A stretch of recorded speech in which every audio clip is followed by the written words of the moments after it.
श्री गणेशाय नमः।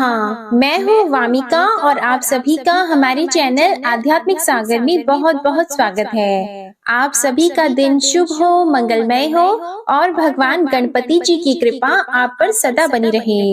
आज आप सुनेंगे पौष मास महात्म्य का अध्याय 11। इससे पहले के अध्याय में आपने जाना था परशुराम जी का शिवलोक में जाने का वर्णन। आज सुनिए इसके आगे की कथा। नारद जी ने पूछा, भगवान अब मेरी यह सुनने की इच्छा है कि भगवान शंकर ने दयावश परशुराम जी को कौन सा मंत्र और कौन सा स्तोत्र और कवच दिया था।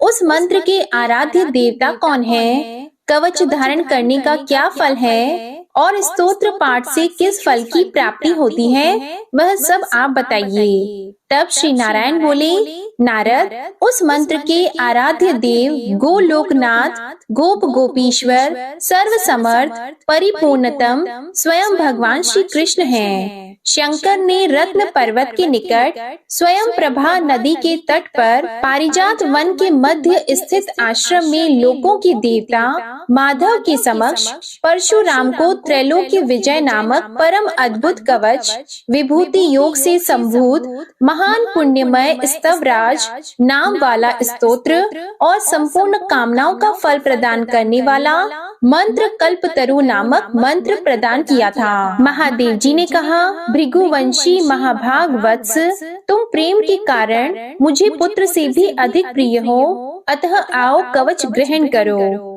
राम जो ब्रह्मांड में परम अद्भुत तथा विजय प्रद है, श्री कृष्ण के उस त्रैलोक्य विजय नामक कवच का वर्णन करता हूँ, सुनो। पूर्व काल में श्री कृष्ण ने गोलोक में स्थित वृंदावन नामक वन में राधिका आश्रम में रास मंडल के मध्य यह कवच मुझे दिया था। यह अत्यंत गोपनीय तत्व संपूर्ण मंत्र समुदाय का विग्रह स्वरूप पुण्य से भी बढ़कर पुण्यतर परम उत्कृष्ट है और इसे स्नेहवश मैं तुम्हें बता रहा हूँ, जिसे पढ़कर एवं धारण करके मूल प्रकृति भगवती आद्या शक्ति ने शुंभ, निशुंभ, महिषासुर और रक्त बीज का वध किया था, जिसे धारण करके मैं लोकों का संहारक और संपूर्ण तत्वों का जानकार हुआ हूँ तथा पूर्व काल में जो दुरंत और अवध्य थे उन त्रिपुरों को खेल ही खेल में दग्ध कर सका हूँ, जिसे पढ़कर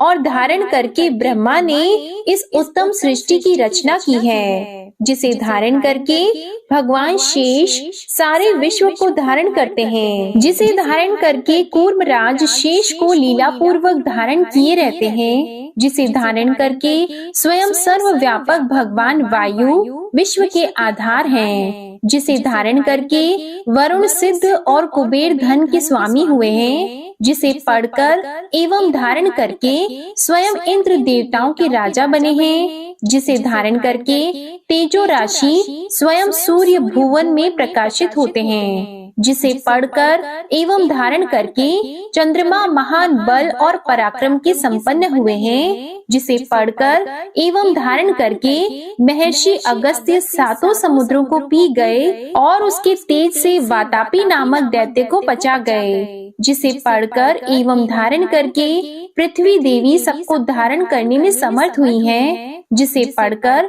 एवं धारण करके गंगा स्वयं पवित्र भुवनों को पावन करने वाली बनी है। धर्मात्माओं में श्रेष्ठ धर्म लोगों के साक्षी बने हैं और जिसे धारण करके सरस्वती देवी संपूर्ण विद्याओं की अधिष्ठात्री देवी हुई है, जिसे धारण करके परात्परा लक्ष्मी लोगों को अन्न प्रदान करने वाली हुई है, जिसे पढ़कर एवं धारण करके सावित्री ने वेदों को जन्म दिया है। भृगुनंदन जिसे पढ़ एवं धारण कर वेद धर्म के वक्ता हुए हैं, जिसे पढ़कर और धारण करके अग्नि शुद्ध एवं तेजस्वी हुई है। भगवान सनत कुमार को ज्ञानियों में सर्वश्रेष्ठ स्थान मिला है, जो महात्मा, साधु एवं श्री कृष्ण भक्त हो उसी को यह कवच देना चाहिए, क्योंकि शठ एवं दूसरे के शिष्य को देने से दाता मृत्यु को प्राप्त हो जाता है। इस त्रैलोक्य विजय कवच के प्रजापति ऋषि हैं, गायत्री छंद है, स्वयं रासेश्वर देवता हैं और त्रैलोक्य की विजय प्राप्ति में इसका विनियोग कहा गया है। यह परात्पर कवच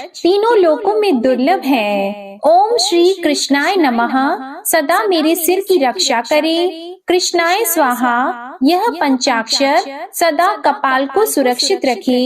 कृष्ण नेत्रों की तथा कृष्णाय स्वाहा पुतलियों की रक्षा करे। हरिये नमः सदा मेरी भ्रिकुटियों को बचाए। ओम गोविंदाय स्वाहा मेरी नासिका की सदा रक्षा करे। गोपालाय नमः मेरे गंड स्थलों की सदा सब ओर से रक्षा करे। ओम गोपांगनेशाय नमः सदा मेरे कानों की रक्षा करे। ओम कृष्णाय नमः निरंतर मेरे दोनों होठों की रक्षा करे। ओम गोविंदाय स्वाहा सदा मेरी दंत पंक्ति की रक्षा करे।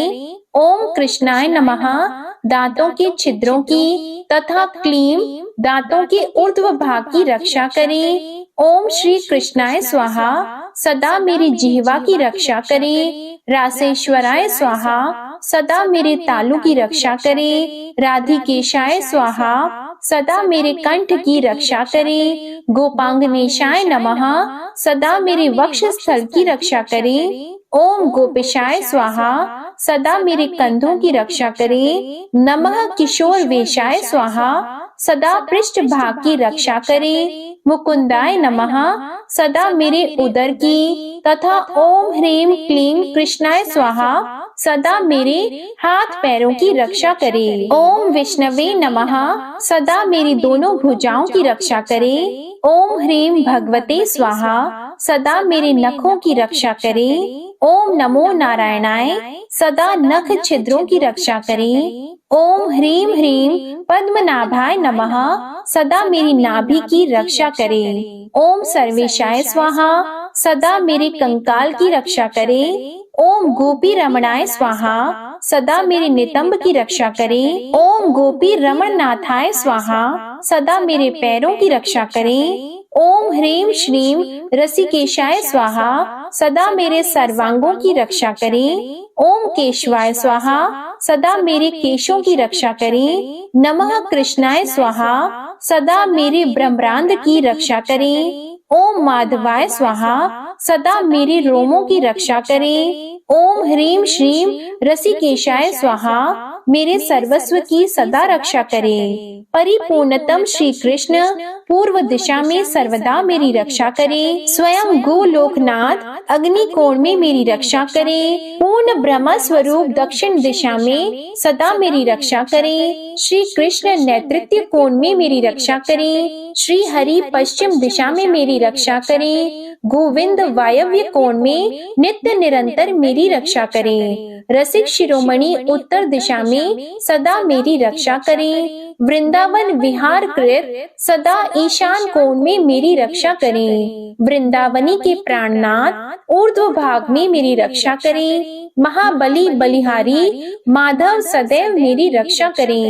नरसिंह जल स्थल और अंतरिक्ष में सदा मुझे सुरक्षित रखें। माधव सोते समय तथा जागृत काल में सदा मेरा पालन करे तथा जो सबके अंतरात्मा निर्लेप और सर्वव्यापक है वे भगवान सब ओर से मेरी रक्षा करें। वत्स, इस प्रकार मैंने त्रैलोक्य विजय नामक कवच जो परम अनोखा तथा समस्त मंत्र समुदाय का मूर्तिमान स्वरूप है तुम्हें बता दिया। मैंने इसे श्री कृष्ण के मुख से श्रवण किया था। इसे जिस किसी को नहीं बताना चाहिए, जो विधि पूर्वक गुरु का पूजन करके इस कवच को गले में अथवा दाहिनी भुजा पर धारण करता है वह भी विष्णु तुल्य हो जाता है, इसमें संशय नहीं है। वह भक्त जहाँ रहता है वहाँ लक्ष्मी जी और सरस्वती जी निवास करती हैं। यदि उसे कवच सिद्ध हो जाता है तो वह जीवन मुक्त हो जाता है। और उसे करोड़ों वर्षों की पूजा का फल प्राप्त हो जाता है। हजारों राजसूय, सैकड़ों वाजपेयी, 10,000 अश्वमेध, संपूर्ण महादान तथा पृथ्वी की प्रदक्षिणा, ये सभी इस त्रैलोक्य विजय की 16वीं कला की भी समानता नहीं कर सकते। व्रत, उपवास का नियम, स्वाध्याय, अध्ययन, तपस्या और समस्त तीर्थों में स्नान, ये सभी इसकी एक कला को भी नहीं पा सकते। यदि मनुष्य इस कवच को सिद्ध कर ले तो निश्चय ही उसे सिद्धि, अमरता और श्री हरि की दासता आदि सब कुछ मिल जाता है। जो इसका 10 लाख जप करता है उसे यह कवच सिद्ध हो जाता है, और जो सिद्ध कवच होता है वह निश्चय ही सर्वज्ञ हो जाता है। परंतु जो इस कवच को जाने बिना श्री कृष्ण का भजन करता है, उसकी बुद्धि अत्यंत मंद है, उसे करोड़ों कल्पों तक जप करने पर भी मंत्र सिद्धिदायक नहीं होता। वत्स, इस कवच को धारण करके तुम आनंद पूर्वक निशंक होकर अनायास ही 21 बार पृथ्वी को क्षत्रियों से शून्य कर डालो। बेटा, प्राण संकट के समय राज्य दिया जा सकता है, सिर कटाया जा सकता है और प्राणों का परित्याग भी किया जा सकता है, परंतु ऐसे कवच का दान नहीं करना चाहिए। श्री नारायण कहते हैं, नारद, तदंतर भृगुवंशी परशुराम जी हर्ष पूर्वक शिव, दुर्गा और भद्रकाली को प्रणाम करके पुष्कर तीर्थ में गए और वहाँ मंत्र सिद्ध करने लगे। उन्होंने 1 महीने तक अन्न जल का परित्याग कर दिया और भक्ति पूर्वक श्री कृष्ण के चरण कमल का ध्यान करते हुए वायु को अवरुद्ध कर दिया। फिर आंखें खोलकर देखा तो उनको आकाश एक अद्भुत तेज से व्याप्त दिखाई पड़ा। उस तेज से 10 दिशाएं उद्दीप्त हो रही थी और सूर्य का तेज प्रतिहत हो गया था। उस तेजो मंडल के मध्य उन्हें एक रत्न निर्मित विमान दिख पड़ा, जिस पर एक अत्यंत सुंदर श्रेष्ठ पुरुष दिखाई दिया।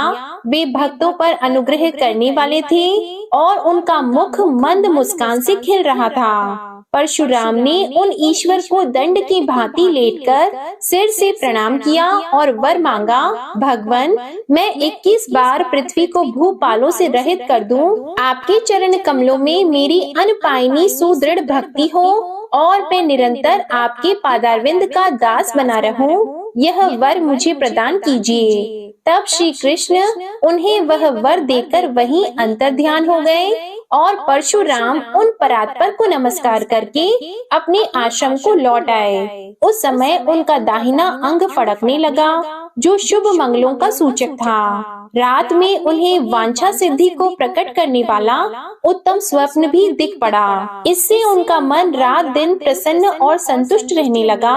वे स्वजनों से सारा वृतांत पूर्णतया बताकर आनंद पूर्वक आश्रम में निवास करने लगे।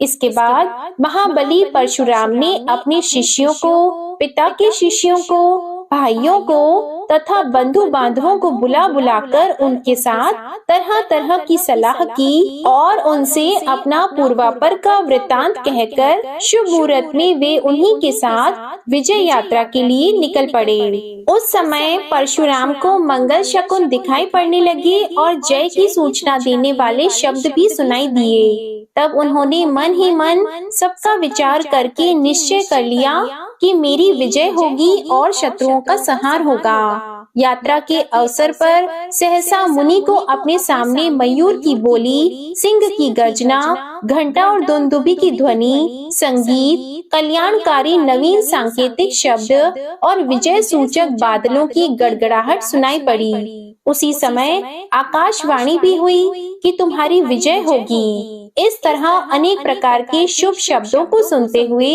भगवान परशुराम ने यात्रा आरंभ की। चलते ही उन्होंने अपने आगे ब्राह्मण, बंदी, ज्योतिषी और भिक्षुक को देखा। फिर नाना प्रकार के आभूषणों से सजी हुई एक पति पुत्र संपन्ना सती नारी हाथ में प्रज्वलित दीपक लिए हुए मुस्कुराती हुई सामने आई। चलते चलते परशुराम ने अपने दाहिनी ओर यात्रा के समय मंगल की सूचना देने वाले शव, श्रृंगाली, जल से पूर्ण घड़ा, नीलकंठ, नेवला, कृष्णसार, मृग, हाथी, सिंह, घोड़ा, चील, चकोर, कबूतर, इंद्रधनुष, सूर्य आदि रत्न भी देखे।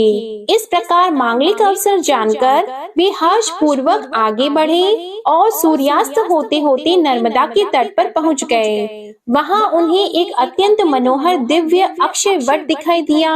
वह अत्यंत ऊंचा, विस्तार वाला और उत्तम एवं पावन आश्रम स्थान था। वहां सुगंधित वायु चल रही थी। वहीं पुलस्त्य नंद ने तपस्या की थी और वहीं कार्तवीर्य अर्जुन के आश्रम के निकट परशुराम अपने गणों के साथ ठहर गए। वहां उन्होंने रात में पुष्प शैया पर शयन किया।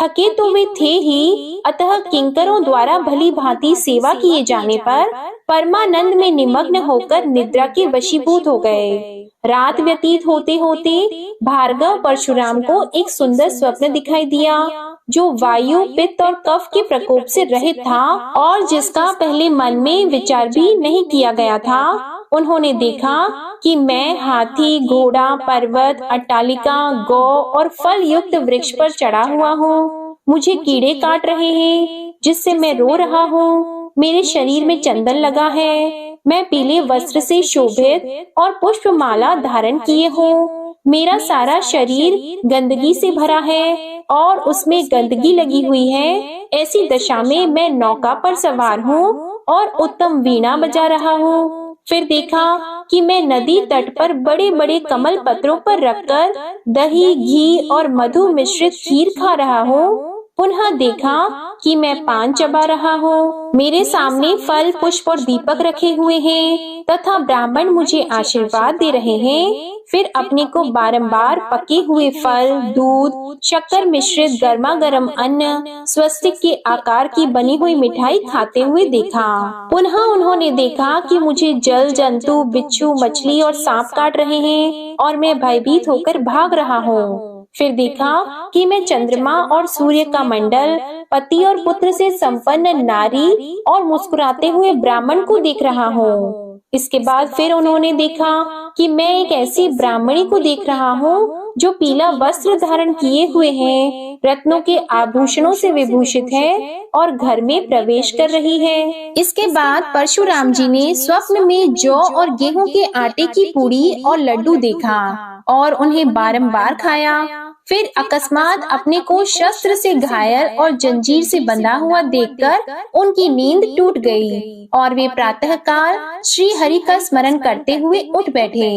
इस स्वप्न से उन्हें अत्यंत हर्ष हुआ और इसके बाद उन्होंने अपना प्रातःकालिक नित्य कर्म संपन्न किया और मन में ऐसा समझ लिया कि निश्चय ही सारे शत्रुओं को जीत लूंगा। श्री नारायण कहते हैं, नारद, तदंतर भृगुवंशी परशुराम ने प्रातःकालिक नित्य कर्म समाप्त करके भाई बंधुओं के साथ परामर्श किया और कार्तवीर्य के आश्रम पर दूत भेजा। उस दूत ने शीघ्र ही जाकर राज अधिराज कार्तवीर्य से कहा। उस समय राजा मंत्रियों से घिरे हुए राजसभा में बैठे थे। परशुराम का दूत कहने लगा, महाराज, नर्मदा तट के निकट अक्षय वट के नीचे भृगुवंशी परशुराम भाइयों सहित पधारे हुए हैं। वे 21 बार पृथ्वी को राजाओं से शून्य करेंगे, अतः आप वहां चलिए अथवा भाई बंधुओं के साथ युद्ध कीजिए। इतना कहकर परशुराम का दूत उनके पास लौट गया। इधर राजा कवच धारण करके रण यात्रा के लिए उद्यत हुआ। तब महारानी मनोरमा ने अपने प्राणपति को युद्ध में जाने के लिए उद्यत देखा तो उन्होंने रोक लिया और अपने पास ही बैठा लिया। मुनि मनोरमा को देखकर राजा के नेत्र और मुख प्रसन्नता से खिल उठे। फिर तो उसने सभा के बीच रानी से अपने मन की बात कही कि हे प्रिय, जमदग्नि के महान पराक्रमी पुत्र परशुराम भाइयों के साथ नर्मदा तट पर ठहरे हुए हैं। वे मुझे युद्ध के लिए ललकार रहे हैं। उन्हें शंकर जी से शस्त्र और श्री हरि का मंत्र तथा कवच प्राप्त हो गया है, अतः वे 21 बार भूमि को भूपालों से हीन कर देना चाहते हैं। इस समाचार से मेरे प्राण कांप उठे हैं, मन बारंबार शुद्ध हो रहा है और मेरा बायां अंग निरंतर फड़क रहा है। प्रिय, मैंने एक स्वप्न भी देखा है, सुनो। मैंने देखा है कि मैं तेल से सरोबार हूँ, लाल वस्त्र धारण किए हुए हूँ, शरीर पर लाल चंदन लगा है, लोहे के आभूषणों से भूषित हूँ, अड़हुल के फूलों की माला पहने हूँ और गधे पर चढ़कर हंस रहा हूँ और बुझे हुए अंगारों की राशि से क्रीड़ा कर रहा हूँ। पतिव्रते, पृथ्वी पर अड़हुल के पुष्प बिखरे हुए हैं और वह राख से ढके हुए हैं। आकाश चंद्रमा और सूर्य से रहित होकर संध्या कालीन लालिमा से व्याप्त हो गया है। मैंने एक विधवा स्त्री को देखा जो लाल वस्त्र पहने थी, केश खुले थे, नाक कट गई थी और वह अट्टहास करती हुई नाच रही थी। महारानी, मैंने एक चिता भी देखी जिस पर बाण बिछे थे और वह अग्नि से रहित एवं भस्म से संयुक्त थी। फिर राख की वर्षा, रक्त की वर्षा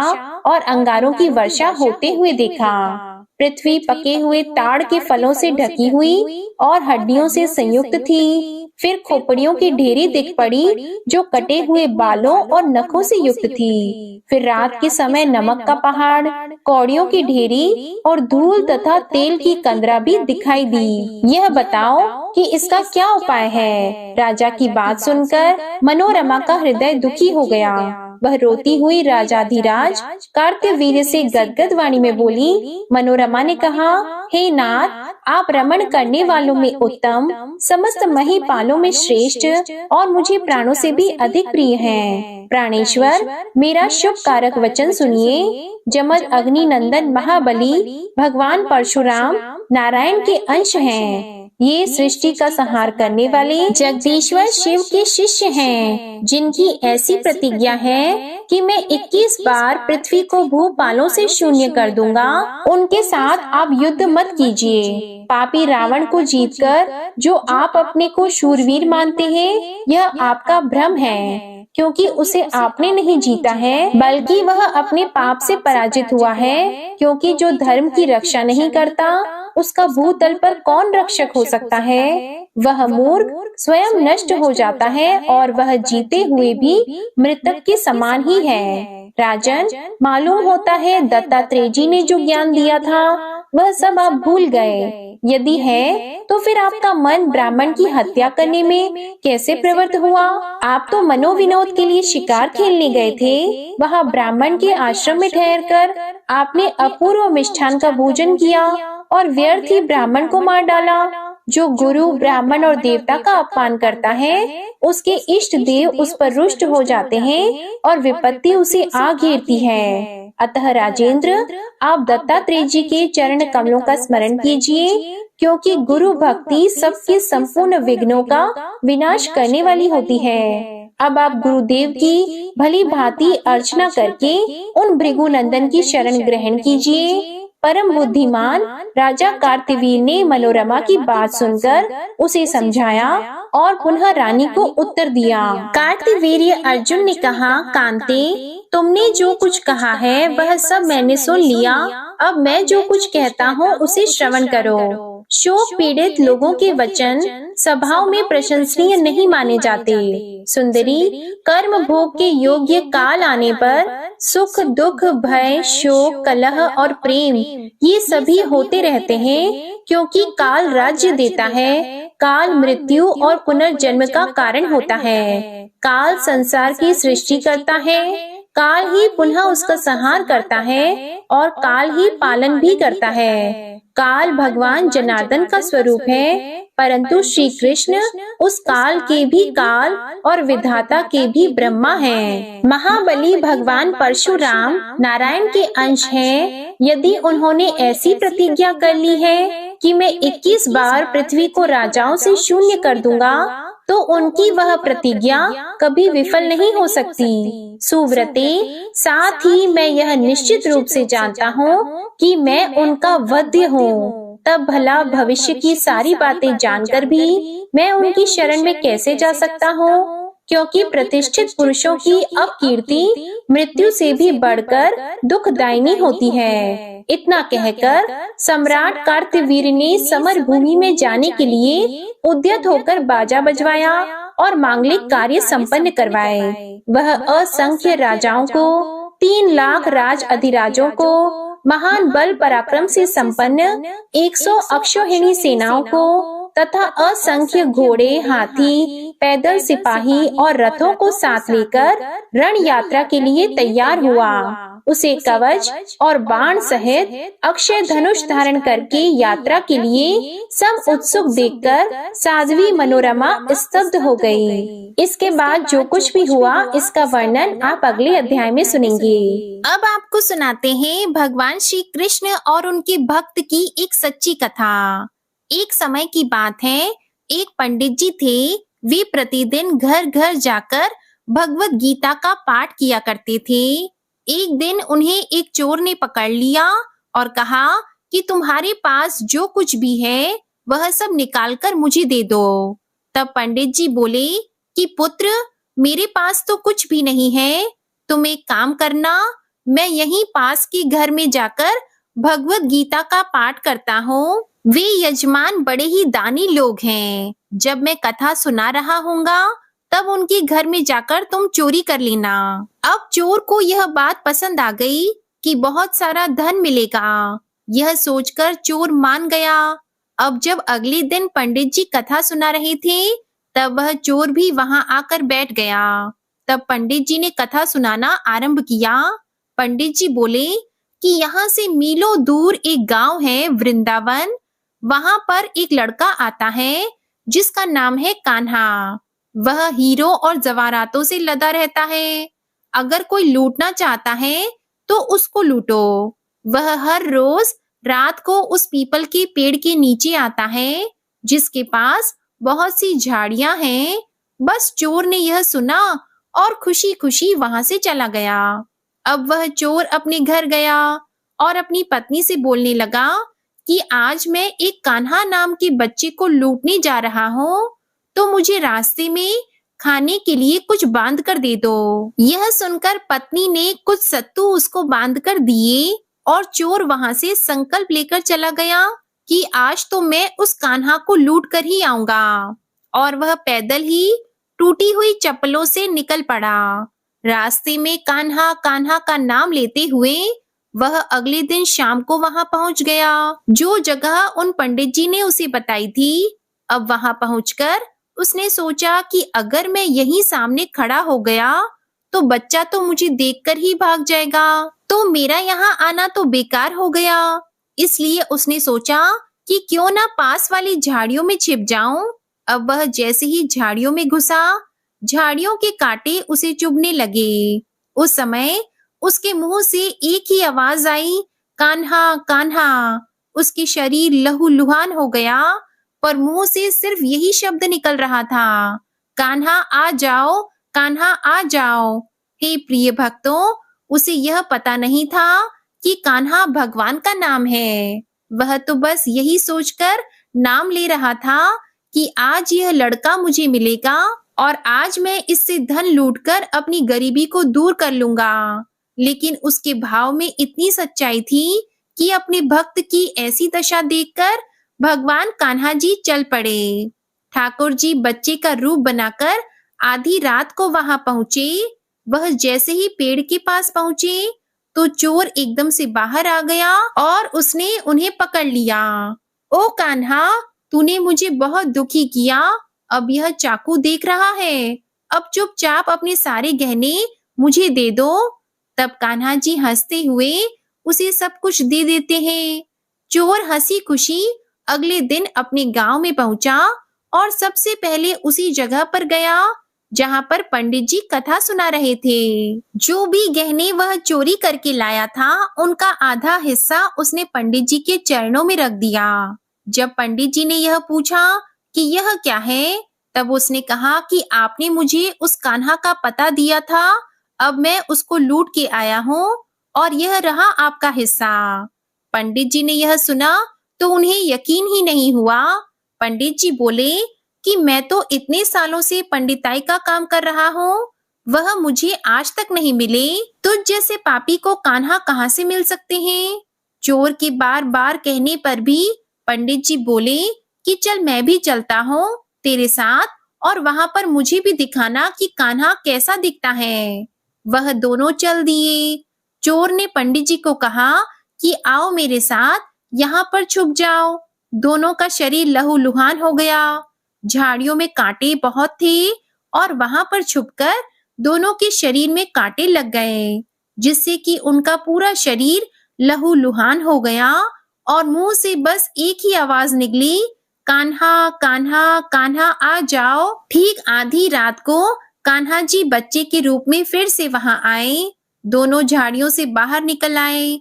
पंडित जी की आंखों में आंसू आ गए और वे फूट फूट कर रोने लगे।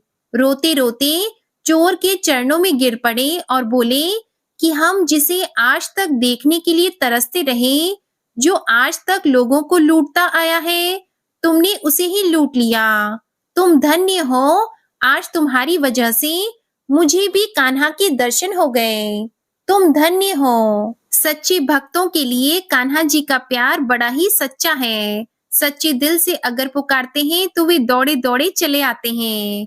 किसी भी विधि से भगवान का अगर नाम लिया जाए, चाहे सच्चे मन से या फिर बिना किसी विचार के, बिना किसी भाव के, आलस्य में भी अगर श्री हरि का नाम लिया जाए तो भी हरि प्रसन्न हो जाते हैं।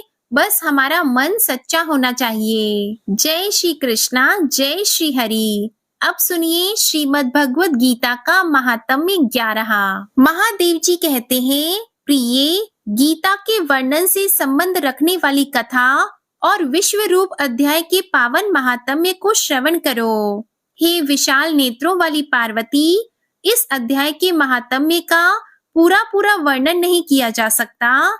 इसके संबंध में सहस्त्रों कथाएं हैं, उनमें से एक यहाँ कही गई है। प्रणीता नदी के तट पर मेघंकर नाम से विख्यात एक बहुत बड़ा नगर है। उसकी 4 दीवारी और द्वार बहुत ही ऊंचे हैं। वहाँ बड़ी बड़ी विश्रामशालाएं हैं, जिनमें सोने के खंभे शोभा पाते हैं। उस नगर में श्रीमान, सुखी, शांत, सदाचारी तथा जितेंद्रिय मनुष्यों का निवास है। वहाँ हाथ में धनुष धारण करने वाले जगदीश्वर भगवान विष्णु विराजमान है। भगवान की वह झांकी वामन अवतार की है। उस नगर में मेखला नामक महान तीर्थ है, जिसमें स्नान करके मनुष्य शाश्वत वैकुंठ धाम को प्राप्त होता है। वहाँ जगत के स्वामी करुणा सागर भगवान नरसिंह का दर्शन करने से मनुष्य के 7 जन्मों के किए हुए घोर पाप से छुटकारा मिल जाता है। जो मनुष्य मेखला में गणेश जी का दर्शन करता है, वह सदा दुस्तर विघ्नों से पार हो जाता है। उसी मेघंकर नगर में कोई श्रेष्ठ ब्राह्मण थे, जो ब्रह्मचर्य परायण, ममता और अहंकार से रहित, वेद शास्त्रों में प्रवीण, जितेंद्रिय तथा भगवान वासुदेव के शरणागत थे। उनका नाम सुनंद था। वे शारंग धनुष धारण करने वाले भगवान के पास गीता के 11वें अध्याय का पाठ किया करते थे। उस अध्याय के प्रभाव से उन्हें ब्रह्म ज्ञान की प्राप्ति हो गई थी। एक समय जब बृहस्पति सिंह राशि पर स्थित थे, तब महायोगी सुनंद ने गोदावरी तीर्थ की यात्रा आरंभ की और अनेक क्षेत्रों में स्नान और दर्शन करने के बाद विवाद मंडप नामक नगर में वे आए। वहां उन्होंने प्रत्येक घर में जाकर अपने ठहरने के लिए स्थान मांगा, परंतु कहीं भी उन्हें स्थान नहीं मिला। अंत में गांव के मुखिया ने उन्हें बहुत बड़ी धर्मशाला दिखाई। ब्राह्मण ने साथियों सहित उसके भीतर जाकर रात में निवास किया। सवेरा होने पर उन्होंने अपने को तो धर्मशाला के बाहर पाया, किंतु उनके और साथी नहीं दिखाई दिए। वे उन्हें खोजने के लिए चले। इतने में ही मुखिया से उनकी भेंट हो गई। तब मुखिया ने कहा, मुनि श्रेष्ठ, तुम सब प्रकार से दीर्घ आयु जान पड़ते हो। सौभाग्यशाली तथा पुण्यवान पुरुषों में तुम सबसे पवित्र हो। तुम्हारे साथी कहाँ गए? कैसे इस भवन से बाहर हुए? इसका पता लगाओ। मैं तुम्हारे सामने इतना ही कहता हूँ कि तुम्हारे जैसा तपस्वी मुझे दूसरा कोई दिखाई नहीं देता। विप्रवर, तुम्हें किस महामंत्र का ज्ञान है? किस विद्या का आश्रय लेते हो तथा किस देवता की दया से तुम्हें अलौकिक शक्ति प्राप्त हो गई? भगवान, कृपया करके इस गांव में रहो। मैं तुम्हारी सब प्रकार से सेवा करूंगा। यह कहकर ग्रामपाल ने मुनीश्वर सुनंद को अपने गांव में ठहरा लिया। वह दिन रात बड़ी भक्ति से उसकी सेवा टहल करने लगा।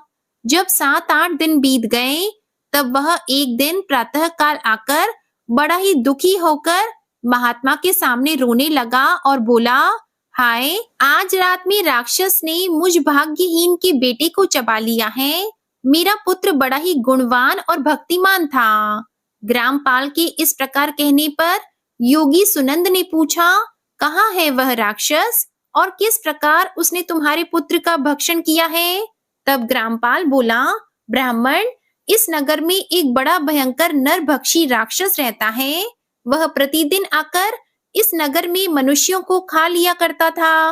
तब एक दिन समस्त नगर वासियों ने मिलकर उससे प्रार्थना की, राक्षस, तुम हम सब लोगों की रक्षा करो, हम तुम्हारे लिए भोजन की व्यवस्था किए देते हैं। यहाँ बाहर के जो पथिक रात में आकर नींद लेंगे, उनको खा जाना। इस प्रकार नागरिक मनुष्यों ने गांव के मुखिया द्वारा इस धर्मशाला में भेजे हुए पथिकों को ही राक्षस का आहार निश्चित किया। अपने प्राणों की रक्षा करने के लिए उन्हें ऐसा करना पड़ा। आप भी अन्य राहगीरों के साथ इस घर में आकर सोए थे, किंतु राक्षस ने उन सबको तो खा लिया, केवल तुम्हें छोड़ दिया है। तुम में ऐसा क्या प्रभाव है, इस बात को तुम ही जानते हो। इस समय मेरे पुत्र का एक मित्र आया था, किंतु मैं उसे पहचान न सका। वह मेरे पुत्र को बहुत ही प्रिय था, किंतु अन्य राहगीरों के साथ उसे भी मैंने उसी धर्मशाला में भेज दिया। मेरे पुत्र ने जब सुना कि मेरा मित्र भी उसमें प्रवेश कर गया है, तब वह उसे वहां से ले आने के लिए गया, परंतु राक्षस ने उसे भी खा लिया। आज सवेरे मैंने बहुत दुखी होकर उस पिशाच से पूछा, ओ दुष्टात्मन, तूने रात में मेरे पुत्र को भी खा लिया। तेरे पेट में पड़ा हुआ मेरा पुत्र जिससे जीवित हो सके, ऐसा कोई उपाय यदि हो तो बता। राक्षस कहने लगा, ग्रामपाल, धर्मशाला के अंदर घुसे हुए तुम्हारे पुत्र को न जानने के कारण मैंने भक्षण किया है। अन्य राहगीरों के साथ तुम्हारा पुत्र भी अनजाने में ही मेरा ग्रास बन गया। वह मेरे उदर में जिस प्रकार जीवित और रक्षित रह सकता है, वह उपाय स्वयं विधाता ने ही कर दिया है। जो ब्राह्मण सदा गीता के 11वें अध्याय का पाठ करता हो, उसके प्रभाव से मेरी मुक्ति होगी और मरे हुओं को पुनः जीवन प्राप्त होगा। यहाँ कोई ब्राह्मण रहते हैं जिनको मैंने एक दिन धर्मशाला से बाहर कर दिया था। वे निरंतर गीता के 11वें अध्याय का जप किया करते थे। इस अध्याय के मंत्र से 7 बार अभिमंत्रित करके यदि वे मेरे ऊपर जल का छींटा दे तो निसंदेह मेरा शाप से उद्धार हो जाएगा। इस प्रकार उस राक्षस का संदेश पाकर मैं तुम्हारे निकट आया हूँ। ग्रामपाल बोला, ब्राह्मण, पहले इस गांव में कोई किसान ब्राह्मण रहता था। एक दिन वह अघनी के खेत की क्यारियों की रक्षा करने में लगा था। वहां से थोड़ी ही दूर पर एक बहुत बड़ा गिद्ध किसी राही को मारकर खा रहा था। उसी समय एक तपस्वी कहीं से आ निकले तो उस राही को लिए दूर से ही दया दिखाते आ रहे थे। गिद्ध उस राही को खाकर आकाश में उड़ गया। तब उस तपस्वी ने उस किसान से कहा, ओ दुष्ट हलवाहे, तुझे धिक्कार है, तू बड़ा ही कठोर और निर्दयी है। दूसरे की रक्षा से मुंह मोड़कर केवल पेट पालने के धंधे में लगा है। तेरा जीवन नष्ट प्राय है। अरे, शक्ति होते हुए भी जो चोर, दाढ़ वाले जीव, सर्प, शत्रु, अग्नि, विष, जल आदि के द्वारा घायल हुए मनुष्यों की उपेक्षा करता है, वह उनके वध का फल पाता है। जो शक्तिशाली होकर भी चोर आदि के चंगुल में फंसे हुए ब्राह्मण को छुड़ाने की चेष्टा नहीं करता, वह घोर नरक में पड़ता है और पुनः भेड़िए की योनि में जन्म लेता है। तूने दुष्ट गिद्ध के द्वारा खाए जाते हुए राही को देखकर उसे बचाने में समर्थ होते हुए भी जो उसकी रक्षा नहीं की, इससे तू निर्दयी जान पड़ता है, अतः तू राक्षस हो जा। हलवाहा बोला, महात्मन, मैं यहाँ उपस्थित अवश्य था, किंतु मेरे नेत्र बहुत देर से खेत की रक्षा में लगे थे, अतः पास होने पर भी गिद्ध के द्वारा मारे जाते हुए इस मनुष्य को मैं नहीं जान सका, अतः मुझ दीन पर आपको अनुग्रह करना चाहिए। यह सुनकर तपस्वी ब्राह्मण ने कहा, जो प्रतिदिन गीता के 11वें अध्याय का जप करता है, उस मनुष्य के द्वारा अभिमंत्रित जल जब तुम्हारे मस्तक पर पड़ेगा, उस समय तुम्हें शाप से छुटकारा मिल जाएगा। यह कहकर तपस्वी ब्राह्मण चले गए और वह हलवाहा राक्षस हो गया। अतः द्विज श्रेष्ठ, तुम चलो और 11वें अध्याय से तीर्थ के जल को अभिमंत्रित करो, फिर अपने ही हाथ से उस राक्षस के मस्तक पर उसे छिड़क दो। ग्रामपाल की यह सारी प्रार्थना सुनकर ब्राह्मण के हृदय में करुणा भर आई। वे बहुत अच्छा कहकर उसके साथ राक्षस के निकट गए। वे ब्राह्मण योगी थे। उन्होंने विश्व रूप दर्शन नामक 11वें अध्याय से जल अभिमंत्रित करके उस राक्षस के मस्तक पर डाला। गीता के 11वें अध्याय के प्रभाव से वह शाप से मुक्त हो गया। उसने राक्षस देह का परित्याग करके चतुर्भुज रूप धारण कर लिया तथा उसने जिन सहस्त्रों प्राणियों का भक्षण किया था, वे भी शंख चक्र और गदा धारण किए हुए चतुर्भुज रूप हो गए। इसके बाद वे सभी विमान पर आरूढ़ हो गए। इतने में ही ग्रामपाल ने राक्षस से कहा, निशाचर, मेरा पुत्र कौन है, उसे दिखाओ। उसके ऐसा कहने पर दिव्य बुद्धि वाले राक्षस ने कहा, ये जो तमाल के समान श्याम, चार भुजाधारी, माणिक्यमय मुकुट से सुशोभित तथा दिव्य मणियों के बने हुए कुंडलों से अलंकृत है, हार पहनने के कारण जिनके कंधे मनोहर प्रतीत होते हैं, जो सोने के भुजबंदों से विभूषित, कमल के समान नेत्र वाले, स्निग्ध रूप तथा हाथ में कमल लिए हुए हैं और दिव्य विमान पर बैठकर देवत्व के प्राप्त हो चुके हैं, इन्हीं को अपना पुत्र समझो। यह सुनकर ग्रामपाल ने उसी रूप में अपने पुत्र को देखा और उसे अपने घर ले जाना चाहा। यह देखकर उसका पुत्र हंस पड़ा और कहने लगा, ग्रामपाल, कई बार तुम भी मेरे पुत्र हो चुके हो। पहले मैं तुम्हारा पुत्र था, किंतु अब देवता हो गया हूँ। इन ब्राह्मण देवता के प्रसाद से वैकुंठ धाम को जाऊंगा। देखो, यह निशाचर भी चतुर्भुज रूप को प्राप्त हो गया। 11वें अध्याय के महात्म्य से यह सब लोगों के साथ श्री विष्णु धाम को जा रहा है। अतः तुम भी इन ब्राह्मण देव से गीता के 11वें अध्याय का अध्ययन करो और निरंतर उसका जप करते रहो। इसमें संदेह नहीं कि तुम्हारी भी ऐसी ही उत्तम गति होगी। तात, मनुष्यों के लिए साधु पुरुषों का संग सर्वथा दुर्लभ है, वह भी इस समय तुम्हें प्राप्त है। अतः अपना अभीष्ट सिद्ध करो। धन, भोग, दान, यज्ञ, तपस्या और पूर्व कर्मों से क्या लेना है? विश्व रूप अध्याय के पाठ से ही परम कल्याण की प्राप्ति हो जाती है। श्री कृष्ण नामक ब्रह्मा के मुख से कुरुक्षेत्र में अपने मित्र अर्जुन के प्रति जो अमृतमय उपदेश निकला था, वही श्री विष्णु का परम तात्विक रूप है। तुम उसी का चिंतन करो। वह मोक्ष के लिए प्रसिद्ध रसायन है। संसार भय से डरे हुए मनुष्यों की आदि व्याधि का विनाशक तथा अनेक जन्म के दुखों का नाश करने वाला है। मैं उसके सिवा दूसरे किसी साधन को ऐसा नहीं देखता, अतः उसी का अभ्यास करो। श्री महादेव जी कहते हैं, यह कहकर वह सबके साथ श्री विष्णु के परम धाम को चला गया। तब ग्रामपाल ने ब्राह्मण के मुख से उस अध्याय को पढ़ा। फिर वे दोनों ही उसके महात्म्य से विष्णु धाम को चले गए। हे पार्वती, इस प्रकार तुम्हें 11वें अध्याय के महात्म्य की कथा सुनाई।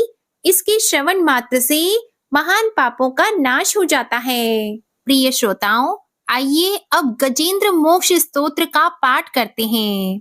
इस माह में गजेंद्र मोक्ष स्तोत्र पढ़ने मात्र से जहाँ सभी प्रकार के ऋण कर्ज से मुक्ति मिलती है, वहीं 10 दिशाओं से शुभ फल दिलाने में भी सक्षम है। इस स्तोत्र का जाप करने से जीवन में किसी भी प्रकार की परेशानी से मुक्ति मिल जाती है। इस स्तोत्र में हाथी और मगरमच्छ के साथ हुए युद्ध का वर्णन किया गया है और गजेंद्र जब युद्ध से हार जाता है तो भगवान श्री हरि विष्णु का ध्यान करके उनकी स्तुति करता है और उस स्तुति से प्रसन्न होकर भगवान श्री हरि विष्णु आते हैं और उसे मोक्ष प्रदान करते हैं। प्रिय भक्तजनों, इस पाठ को करते समय अगर हम अपने मन में यह भावना रखें कि हे श्री हरि विष्णु जी, हे मेरे प्रभु, जिस प्रकार से आपने गजेंद्र को उसकी परेशानी से बाहर निकाला, उसी प्रकार से हमें भी हमारी परेशानियों से बाहर निकालिए, तो मानिए निश्चित ही भगवान श्री हरि विष्णु हमारी मदद के लिए स्वयं आते हैं। तो आइए बड़ी ही भक्ति और सच्ची भावना से भगवान श्री हरि विष्णु का ध्यान करके इस परम कल्याण स्तोत्र का पाठ करते हैं। शुक जी ने कहा कि बुद्धि के अनुसार पिछले अध्याय में वर्णन किए गए रीति से अपने मन को नियंत्रित कर और हृदय को स्थिर करके गजेंद्र अपने पिछले जन्म में याद किए गए सर्वोच्च कार्य और बार बार जाप किए जाने वाले स्तोत्र का जाप करने लगा। गजेंद्र ने मन ही मन श्री हरि विष्णु को ध्यान करते हुए कहा कि जिनके प्रवेश करने से शरीर और मस्तिष्क चेतन की तरह व्यवहार करने लगते हैं, ओम द्वारा लक्षित और पूरे शरीर में प्रकृति और पुरुष के रूप में प्रवेश करने वाले उस सर्वशक्तिमान देवता का मैं मन ही मन स्मरण करता हूँ, जिनके सहारे ये पूरा संसार टिका हुआ है, जिनसे ये संसार अवतरित हुआ है, जिन्होंने प्रकृति की रचना की है और जो खुद उसके रूप में प्रकट हैं, लेकिन इसके बावजूद भी वो इस दुनिया से सर्वोपरि और श्रेष्ठ हैं। ऐसे अपने आप और बिना किसी कारण के भगवान की मैं शरण में जाता हूँ। अपने संकल्प शक्ति के बल पर अपने ही स्वरूप में रचित और सृष्टि काल में प्रकट एवं प्रलय में अप्रकट रहने वाले इस शास्त्र प्रसिद्धि प्राप्त कार्य कारण रूपी संसार को जो बिना कुंठित दृष्टि के साक्ष्य रूप में देखते रहने पर भी लिप्त नहीं होते, चक्षु आदि प्रकाशकों के परम प्रकाशक प्रभु, आप मेरी रक्षा करें। बीतते गए समय के साथ तीनों लोकों और ब्रह्म आदि लोकपालों के पंचभूत में प्रवेश कर जाने पर और पंचभूतों से लेकर महत्वपूर्ण सभी कार्यों के उनकी परम करुणा स्वरूप प्रकृति में मग्न हो जाने पर उस समय दुर्गेय और घोर अंधकार रूपेण प्रकृति से ही बच रही थी। उस अंधकार से परे अपने परम धाम में जो सर्वव्यापी भगवान सभी दिशाओं में प्रकाशित होते रहते हैं, वो भगवान मेरी रक्षा करें। विभिन्न नाट्य रूपों में अभिनय करने वाले और उस अभिनेता के वास्तविक स्वरूप को जिस प्रकार से साधारण लोग भी नहीं पहचान पाते, उसी तरह से सत्व प्रधान देवता और महर्षि भी जिनके स्वरूप को नहीं जान पाते, ऐसे में कोई साधारण प्राणी उनका वर्णन कैसे कर सकता है।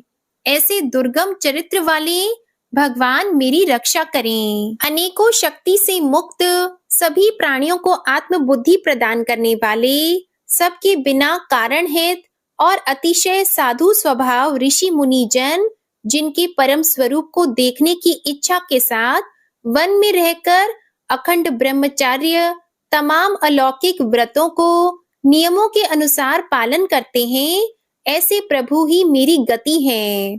वह जिनका हमारी तरह ना तो जन्म होता है और ना जिनका अहंकार में कोई भी काम नहीं होता, जिनके निर्गुण रूप का ना कोई नाम है और ना कोई रूप है, इसके बावजूद भी वह समय के साथ इस संसार की सृष्टि और प्रलय के लिए अपनी इच्छा से अपने जन्म को स्वीकार करते हैं। उस अनंत शक्ति वाले परम ब्रह्मा परमेश्वर को मेरा नमस्कार है। प्राकृत आकार रहित और अनेक रूप वाले अद्भुत भगवान को मेरा बार बार नमस्कार है। स्वयं प्रकाशित सभी साक्ष्य परमेश्वर को मेरा शत शत नमन है। वैसे देव जो मन वाणी और चित्त वृत्तियों से परे हैं, उन्हें मेरा बारंबार नमस्कार है। विवेक से परिपूर्ण पुरुष के द्वारा सभी सत्व गुणों से परिपूर्ण निवृत्ति धर्म के आचरण से मिलने वाले योग्य मोक्ष सुख की अनुभूति रूपी भगवान को मेरा नमस्कार है। सभी गुणों के स्वीकार शांत रजोगुण को स्वीकार करके अत्यंत और तमोगुण को अपनाकर मूड से जाने जाने वाले बिना भेद के और हमेशा सद्भाव से ज्ञान धनी प्रभु को मेरा नमस्कार है। शरीर के इंद्रिय के समुदाय रूप सभी पिंडों के ज्ञाता सभी के स्वामी और साक्षी स्वरूप देव आपको मेरा नमस्कार है। सभी के अंतर्यामी प्रकृति के परम कारण लेकिन स्वयं बिना कारण भगवान को मेरा शत शत नमस्कार है।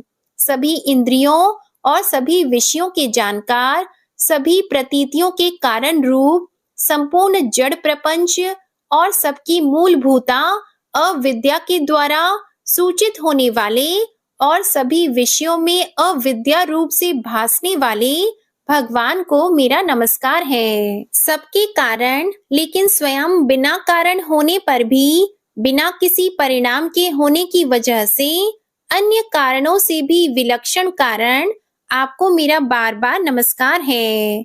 सभी वेदों और शास्त्रों के परम तात्पर्य मोक्ष रूपी और श्रेष्ठ पुरुषों की परम गति देवता को मेरा नमस्कार है। वह जो त्रिगुण रूपों में छिपी हुई ज्ञान रूपी अग्नि है वैसे गुणों में हलचल होने पर जिनके मन मस्तिष्क में संसार को रचने की वृत्ति उत्पन्न हो उठती हो और जो आत्मा तत्व की भावना के द्वारा विधि निषेध रूप शास्त्र से भी ऊपर उठे हो जो महाज्ञानी महात्माओं में स्वयं प्रकाशित हो रहे हो ऐसे भगवान को मेरा नमस्कार है। मेरे जैसे शरणागत पशु के समान जीवों की अविद्या रूप फांसी को पूर्ण रूप से काट देने वाले परम दयालु और दया दिखने में कभी भी आलस नहीं करने वाले भगवान को मेरा नमस्कार है। अपने अंश से सभी जीवों के मन में अंतर्यामी रूप से प्रकट होने वाले सर्वनियंता अनंत परमात्मा आपको मेरा नमस्कार है। जो शरीर पुत्र मित्र घर और संपत्ति सहित कुटुंबियों में अशक्त लोगों के द्वारा कठिनाई से मिलते हों और मुक्त पुरुषों के द्वारा अपने हृदय में निरंतर चिंतित ज्ञान स्वरूप सर्वसमर्थ परमेश्वर को मेरा नमस्कार है।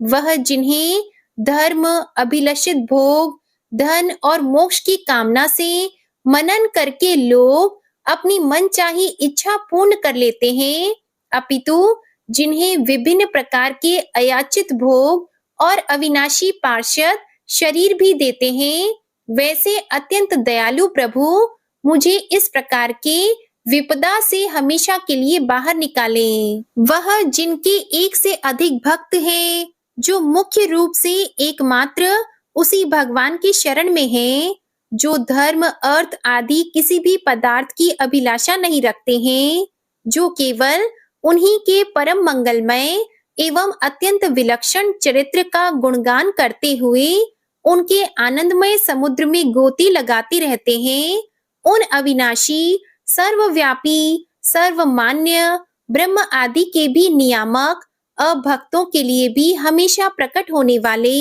भक्ति योग द्वारा प्राप्त अत्यंत निकट होने पर भी माया के कारण अत्यंत दूर महसूस होने वाले इंद्रियों के द्वारा अगम्य और अत्यंत दुर्विज्ञेय अंतर रहित लेकिन सभी के आदिकारक और सभी तरफ से परिपूर्ण उस भगवान की मैं स्तुति करता हूँ। वो जो ब्रह्मा सहित सभी देवता चारों वेद समस्त चर और अचर जीव के नाम और आकृति भेद से जिनके अत्यंत क्षुद्र अंशों से रचित हैं जिस तरह से जलती हुई अग्नि की लपटें और सूरज की किरणें हर बार निकलती हैं और फिर से अपने कारण में लीन हो जाती है उसी प्रकार बुद्धि मस्तिष्क इंद्रियां और नाना योनियों के शरीर जिन सभी गुणों से प्राप्त शरीर जो स्वयं प्रकाश परमात्मा से अवतरित होकर फिर से उन्हीं में लीन हो जाता है। वह भगवान जो ना तो देवता है, ना असुर, ना मनुष्य और ना ही मनुष्य से नीचे किसी अन्य योनि के प्राणी, ना ही वो स्त्री है, ना पुरुष और ना ही नपुंसक और ना ही वो कोई ऐसे जीव हैं जिनका इन तीनों ही श्रेणी में समावेश है। वो ना तो गुण है, ना कर्म है, वो ना ही कार्य है और ना ही कारण। इन सभी योनियों का निषेध होने पर जो बचता है वही उनका असली रूप है। ऐसे प्रभु मेरा उत्थान करने के लिए प्रकट हो। अब मैं इस मगरमच्छ के चंगुल से आजाद होने के बाद जीवित नहीं रहना चाहता। इसकी वजह यह है कि मैं सभी तरफ से अज्ञानता से ढके इस हाथी के शरीर का क्या करूं? मैं आत्मा के प्रकाश से ढक देने वाले अज्ञानता से युक्त इस हाथी के शरीर से मुक्त होना चाहता हूँ, जिसका काल क्रम से अपने नाश नहीं होता बल्कि ईश्वर की दया और ज्ञान से उदय हो पाता है। इस प्रकार से मोक्ष के लिए लालायित संसार के रचयिता स्वयं संसार के रूप में प्रकट, लेकिन संसार से परे, संसार में एक खिलौने की तरह खेलने वाले, संसार में आत्म रूप से व्याप्त, अजन्मा, सर्वव्यापी एवं प्राप्य वस्तुओं में सर्वश्रेष्ठ श्री हरि का केवल स्मरण करता हूँ और उनकी शरण में जाता हूँ। वह जिन्होंने भगवत शक्ति रूपी योग के द्वारा कर्मों को जला डाला है, जिन्हें समस्त योगी ऋषि अपने योग के द्वारा अपनी शुद्ध हृदय में प्रकट देखते हैं, उन योगेश्वर भगवान को मेरा नमस्कार है।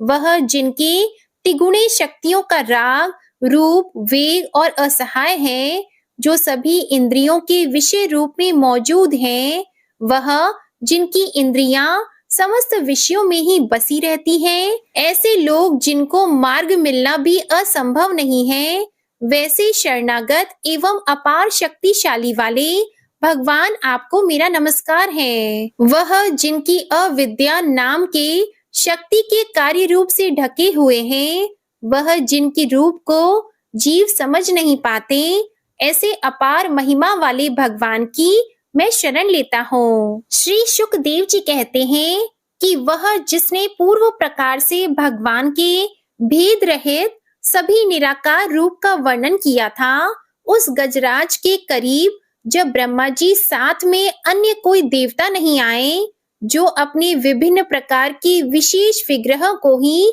अपना रूप मानते हैं, ऐसे में साक्षात विष्णु जी, जो सभी के आत्मा होने के कारण सभी देवताओं के रूप हैं, तब वहां प्रकट हुए। गजराज को इस प्रकार से दुखी देखकर और उसके पढ़े गए स्तुति को सुनकर चक्रधारी प्रभु इच्छा अनुसार वेग वाले गरुड़ की पीठ पर सवार होकर सभी देवों के साथ उस स्थान पर पहुंचे जहां वह गज था। सरोवर के अंदर महाबलशाली मगरमच्छ द्वारा जकड़े और दुखी उस हाथी ने आसमान में गरुड़ की पीठ पर बैठे और हाथों में चक्र लिए भगवान विष्णु को आते हुए जब देखा, तो वह अपनी सूंड में पहले से ही उनकी पूजा के लिए रखे कमल के फूल को श्री हरि पर बरसाते हुए कहने लगा, सर्व पूज्य भगवान श्री हरि, आपको मेरा प्रणाम। सर्व पूज्य भगवान श्री हरि, आपको मेरा नमस्कार।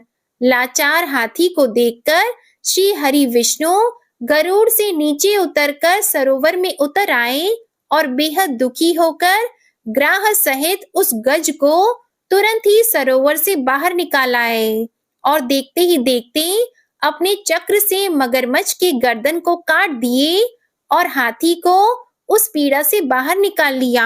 प्रिय भक्तजनों, इस प्रकार गजेंद्र मोक्ष स्तोत्र संपूर्ण हुआ। प्रेम से बोलिए भगवान श्री हरि विष्णु जी की जय। जय माता लक्ष्मी जी, जय हो नारायण भगवान की। आज की कथा पसंद आए तो इस वीडियो को लाइक करके चैनल को जरूर सब्सक्राइब कीजिएगा और कमेंट में लक्ष्मी नारायण भगवान की जय भी जरूर लिखिएगा। इसी के साथ आज आप हमारे चैनल पर सफला एकादशी की व्रत कथा भी जरूर सुनिएगा। प्रेम से बोलिए भगवान श्री लक्ष्मी नारायण जी की जय।